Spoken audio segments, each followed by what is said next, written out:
방세입니다. 깨트려질 때에 본질이 나타난 사람들이 있습니다. 깨트려질 때야 본질의 참된 내용을 볼 수가 있습니다. 태국에서 이런 이야기가 있었습니다. 한 절간 앞에 보기 싫은 거대한 시멘트 조형물이 있었습니다. 보기 흉하지만 오랫동안 내려왔기 때문에 그냥 놔두었습니다. 이 지방의 여름철에 큰 물난리가 났습니다. 홍수가 났단 말이죠.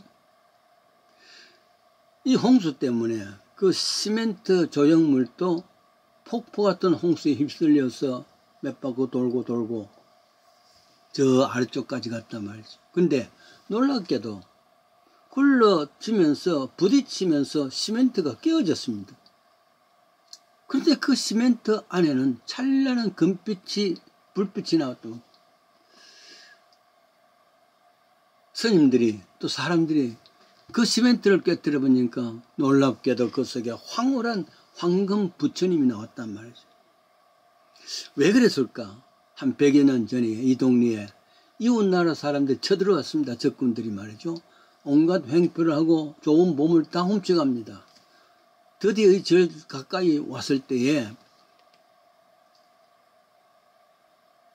저 스님들이 어떻게 하면 이 황금 부처는 빼앗기지 않을 수 있을까 생각하다가 고민한 것이 시멘트를 발라가지고 모양도 일부러 고약하게 해서 그냥 절터 앞에 시멘트 구조물로 놔둔 겁니다. 그 사이 세월이 흘렀는데 이 비밀을 아는 스님들이 하나둘 돌아가시고 아무도 이 비밀을 알지 못하는 상황이 됐단 말이죠. 만약에 흉물만 보이는 이 시멘트 덩이를 그대로 놔뒀다면 끝까지 흉물로서 끝납니다. 그러나 홍수 덕에 본래의 황금부처를 찾은 것입니다. 만일 깨트려지지 않았다면 본질인 황금부처는 영영 묻혔을 겁니다. 깨트려질 때 본질이 나타난 귀한 것, 그게 본질입니다. 한국 방문 때 말이죠. 충남 보령을 방문하러 했습니다. 택시를 하러 대여를 했는데 운전사가 자기 소개를 합니다. 자기는 이곳에 보령에서 출생했고 중학교를 마친 후에 나중에 고등학교 대학은 못 가고 운전사가 되어서 지금 고향을 위해서 수고하고 있습니다. 그러면서 보령의 곳곳을 안내해 주었습니다. 그 가운데 또 하나는 유명한 편백나무 군자락의 군락지가 있었는데 이 편백나무에 우리는 잘 알지 못하지요.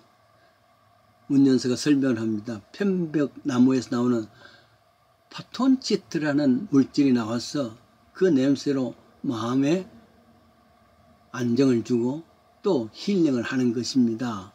그래서 그게 참 편백나무 밑으로 오랫동안 거느렸던 때가 있습니다.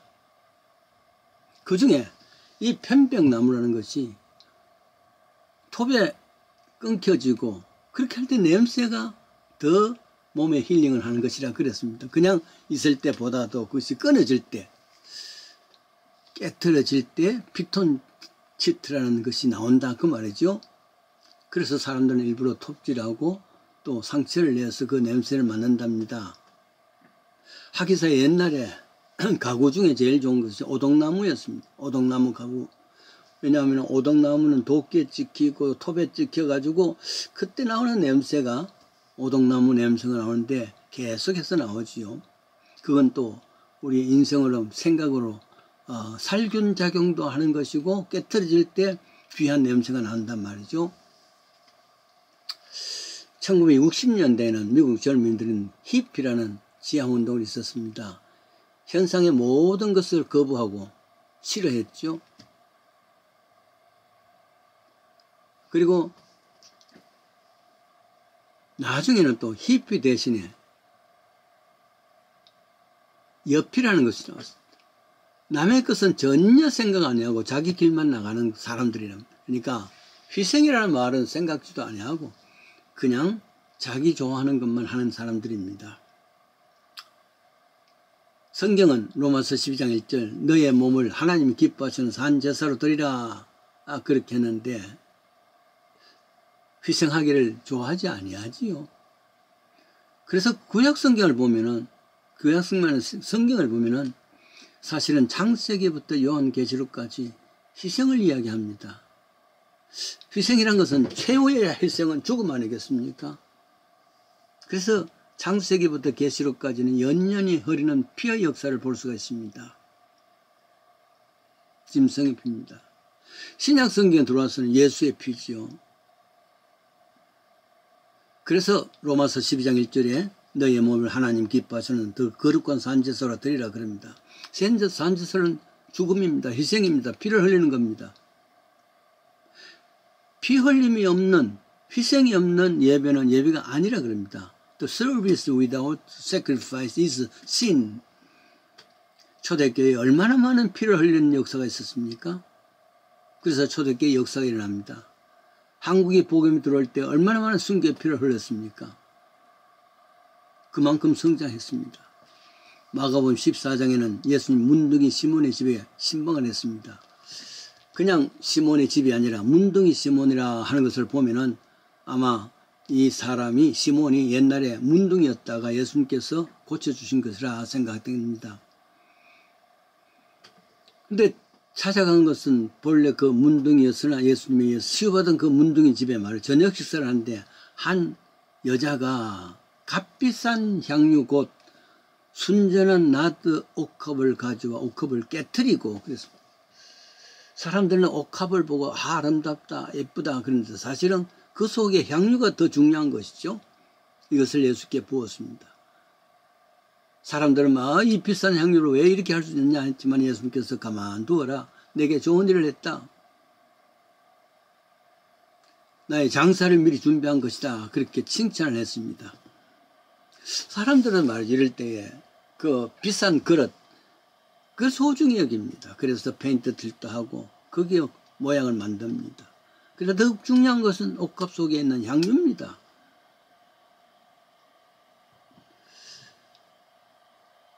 사람들이 이 세상에서 좋아하는 것은 눈에 보이는 육체입니다. 그러나 그것보다 더 중요한 그 사람의 마음이라 그랬죠. 그래서 무엇을 더 소중히 여겼냐?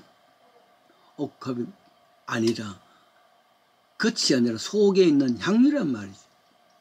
사람들은 옥합보다는 향유보다는 향유보다는 옥합을 더 중요하게 여기는 것이 세상입니다. 예수님께서 십자가에 못 박히셨다는 것은 육체의 옥합을 깨뜨리신 것입니다. 그래서 피가 흘리는 향유 때문에 온 인류가 구원받은 역사가 있습니다. 우리들도 하나님을 섬긴다는 우리들도 자신의 옥합을 깨뜨리고 그 속에 있는 진정성이 나오고 그 속에 있는 정말 인격이 나와서 하나님 앞에 헌신할 때 진정한 헌신이 될 겁니다. 거칠으면 말로만 그렇게 하는 것이 아니라 진정성이 있는 내용이 있어야 되겠죠. 이게 믿음입니다. 이런 믿음으로 삽시다.